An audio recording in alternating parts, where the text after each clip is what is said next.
Hey everybody, it's Chris here again for another video for you guys. Today we're going to be working on crosshair placement and how to improve your aim in general. I'm going to have some help today with my buddy Zondo, who's on my CSGO team. Say hi to everybody. Hello. So that's his voice. It's an early morning voice. I woke him up. He's mad at me. But for the better of the community, he's going to help out today. So let's first start off on what crosshair placement is. So let's say Zondo's holding a corner as a terrorist, and I'm a CT. And I want to peek him. You never want to peek somebody like this, so pay close attention to my crosshair and watch what I do. Okay, now you notice how I had to react to that shot. Now, technically, you shouldn't have to. Most pro players know what crosshair placement is, and when you come around corners, you have your crosshair ready to shoot somebody no matter where they're at.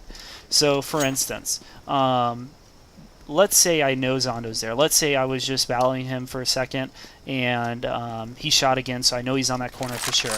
When I come around, I want to pretend like technically I have no walls, so like I'm hacking, you know, and you put your crosshair through the wall because I know he's right there. So when you come out, you're already predetermining where your crosshair is, so it's right on him, if that makes sense. So all you have to do is just come out and shoot. You don't have to actually react to your shot. This will also make it so your muscle memory, because it's not always perfect, your muscle memory might fail. And a lot of pros in this game do crosshair placement, so you guys need to make sure that you are doing it. So once again, a typical player, especially from a pub server who's never really played competitive, what they're going to do is this. And that's how they're going to peek somebody. So once again, you want to make sure you're putting your crosshair through the wall when you're peeking. Now, the only time you want to put it through the wall is if you know where they're at for sure. For instance, let's go to Halls real quick. Let's say you don't really know where this guy in Halls is, and you're working as a terrorist. You want to make sure you do two things. First off is juggle peeking, which is coined by GB James, who is a 1.6 invite player. And this is what juggle peeking is when you come around a corner and you just kind of peek it real quick. The next thing you want to do is you want to make sure your crosshair placement isn't through the wall, but you still have it kind of lined up on where he might be. So, for instance, when you come through, you want to make sure you keep your crosshair, on the wall. So when you come up, your crosshair's right there, and it's not in some random direction. You have to do a flick shot. So once again, something like this. And then you can also jiggle peek every corner if you really want to. You don't really need to, but you can. So like that. Now let's say you know he's at that corner. Let's say you heard him.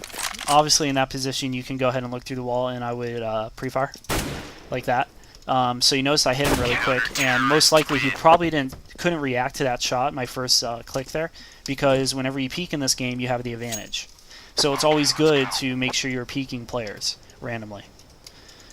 What most players are going to do, to show you what not to do, is when they come through halls, this is how they're going to play it. They're going to have their crosshair down, and they're going to be running like this, right? They're going to do like exaggerating peeking, where they peek out too far. Okay, and their crosshair is just all over the place. This happens a lot with pub players, more so with like kind of new competitive players too, but most invite players will have crosshairs down. So when you do come through halls, this is how you should put your crosshair placement for not knowing where he is.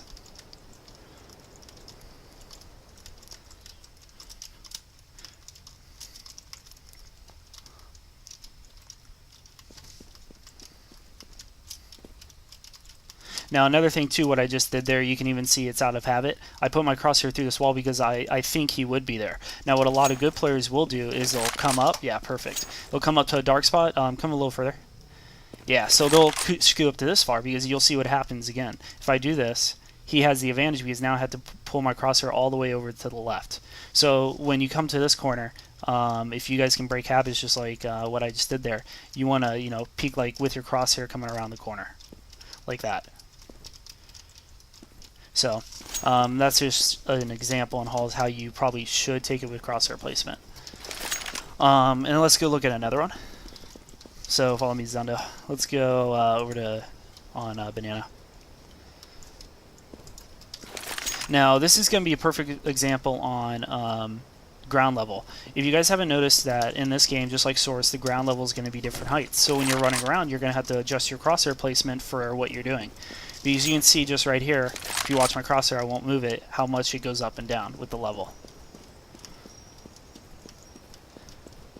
And there's places where you don't even realize that there is, different levels. So just make sure when you are running around, you are adjusting for the level height. Alright, so let's say Zondo is coming up to that corner, and let's imagine he's not there yet, and you're just going to hold the corner.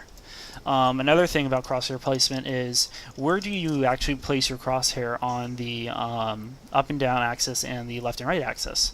Well, it really just depends. When you're playing people, some teams are going to come around the corner fast, some might actually just jiggle peek, some players like to peek corners from a far angle, and some players like to peek from a close angle. And your crosshair placement is going to have to make up for all that. So the best you can do is kind of have it in a midway spot if you don't know how they've been peeking. So for instance, you can see Zondo peeking these corners real quick from close and far. So that's the head height for when he peeks close, and that's for when he peeks far. Now you notice it didn't change at all. And the reason for that is the actual levels in the game here. So if I was down here, and I have my crosshair placement here, it's going to look completely different. Now you notice how his head is now under my crosshair? But when he's up close, the head is actually right there. So when you change your height, it also changes where you're placing. So if I go up, I actually have the advantage because, look, I won't have to change my crosshair at all. So that's pretty much a headshot every time. So you want to make sure when you are holding angles or you're looking at angles, you place it right. And a lot of times you won't even know that there's a ledge here. Like, most people just think this is flat, so when they do come, it changes the complete look of the crosshair. And see, this is going to be the same height because it's both raised. It's not raised as much, but once you start doing angles from the other side, it's still going to raise you up. So the next thing would be, okay, now where am I going to place my crosshair for when he runs out? How far is my crosshair going to be out on the wall? For a general thumb rule, I personally like putting my crosshair about right there. And the reason for that, if they do run out, I can move a little bit to the left to hit him, or I can move a little bit to the right to hit him.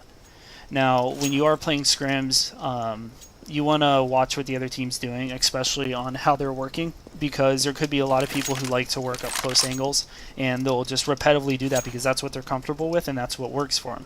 So if you start spotting that, you want to set up for that, and you want to make sure you're holding a good angle and you're aiming for people that are quick peeking, so you put your crosshair closer than what you would. You wouldn't want to put it out here. Now, let's say a guy's rushing on the corner. If Zondo, if you can go ahead and rush out. That's where I would put my crosshair, because maybe a little bit more right here, because what's going to happen is when I'm trying to react to this, when more than one guy is coming and you start spraying, there's going to be more behind him, and they're going to follow the exact same path. So let's say me and Zondo are rushing B here.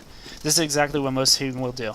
So he's pretty much going to follow my lead and my exact angle almost. So when you have your crosshair placed right, it's an easy lineup kill.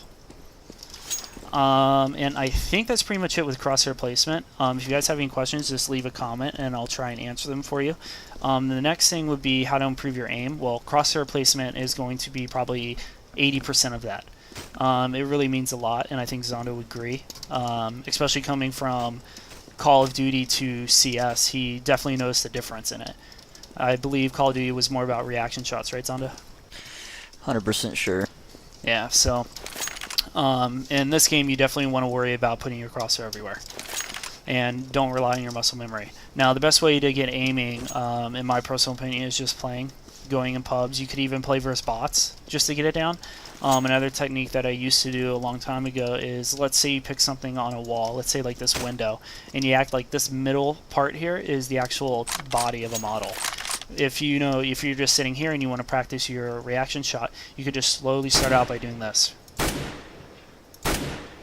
And then you can, increase it. And do something like that until you start getting it right. And you can also do that with spraying too. Now, when you do practice your spraying, you want to do one or two things. Like, this is a perfect example where you could do it because you have two windows here. You have white bars.